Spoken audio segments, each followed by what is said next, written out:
មួយការចាប់ផ្ដើមដោយភាពតក់ស្លុត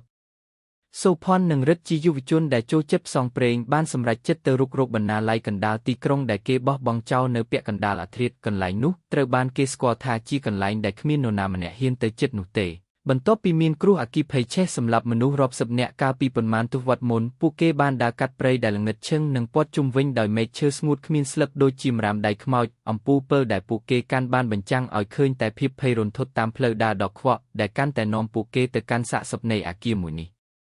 2ក្នុងអគារដែលគេទុកចោលនៅពេលដែលពួកគេបានមកដល់មុខច្រកចូលនៃអគារ MH2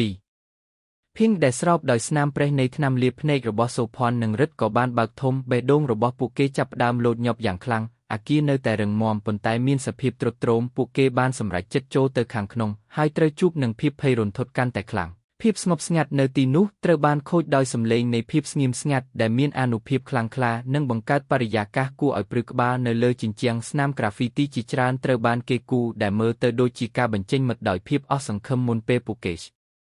លបនៅកណ្ដាលនៃជាន់នោះមានរន្ធដ៏ធំមួយដែលពោពេញទៅដោយទឹកនិងកំទេចកំទីនៃអតីតកាលដ៏សោកសៅនោះនៅពេលដែលពួកគេបានដើរឆ្លងកាត់សាលធំដ៏ខ្មៅងឹតនេះពួកគេបានចាប់ផ្ដើមឮសំឡេងដែលមិនគួរឲ្យជឿ3ការប្រឈមមុខនឹងការភ័យខ្លាច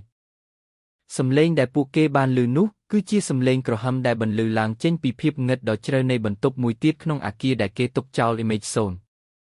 ភីងវាជាសំឡេងនៃមនុស្សដែលកំពុងយំសោកសំឡេងរបស់មនុស្សដែលកំពុងប្រឈមមុខនឹងសេចក្តីស្លាប់សំឡេងនោះកាន់តែខ្លាំងទៅនៅពេលដែលពួកគេកាន់តែខិតជិតទៅរកប្រភពរបស់វា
នៅពេលដែលពួកគេចូលទៅក្នុងបន្ទប់មួយទៀតពួកគេបានឃើញទិដ្ឋភាពដែលមិនអាចបំភ្លេចបាននៅក្នុងជីវិតមនុស្សជាច្រើនអ្នកកំពុងឈរជាក្រុមដោយមានរូបរាងគួរឲ្យខ្លាចនិងកាច់សាហាវពួកគេមានភ្នែកក្រហមឆ្អៅនិងមុខមាត់ដែលពោពេញដោយការឈឺចាប់និងកំហឹងមនុស្សទាំងនោះហាក់ដូចជាកំពុងព្យាយាមនិយាយអ្វីមួយប៉ុន្តែមិនអាចបញ្ចេញសំឡេងបានឡើយសូផននិងរិទ្ធដឹងថាពួកគេបានជួបនឹងវិញ្ញាណដែលជាប់នៅក្នុងអគារនោះហើយកំពុងរងចាំការរំដោះ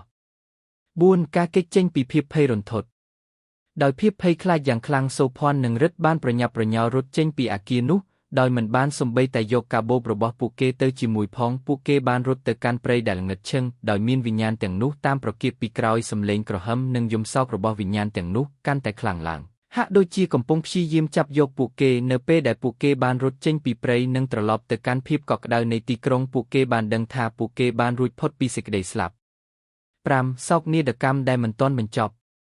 ទោះបីជាពួកគេបានគេចផុតពីអគារនោះក៏ដោយប៉ុន្តែសោកនាដកម្មរបស់វិញ្ញាណទាំងនោះនៅតែបន្តសូផននិងរិទ្ធដឹងថាពួកគេមិនអាចជួយពួកគេបានឡើយហើយពួកគេមិនអាចប្រាប់អ្នកណាម្នាក់អំពីបទពិសោធន៍ដ៏គួរឲ្យព្រឺក្បាលនេះឡើយព្រោះគ្មាននរណាម្នាក់ជឿពួកគេអគារដែលគេទុកចោលនោះនៅតែបន្តឈរនៅទីនោះដូចជាសាក្សីដែលស្ងៀមស្ងាត់នៃសោកនាដកម្មដែលបានកើតឡើងប្រសិនបើអ្នកហ៊ានធ្វើដំណើរទៅទីនោះជម្រៅនៃអគារដែលមានស្នាមក្រាហ្វីទីនោះប្រហែលជាកំពុងរងចាំអ្នកជាមួយនឹងរឿងរ៉ាវដែលគួរឲ្យខ្លាចជាងនេះទៅទៀតដែលមិនទាន់ត្រូវបានគេរកឃើញតើអ្នកហ៊ាន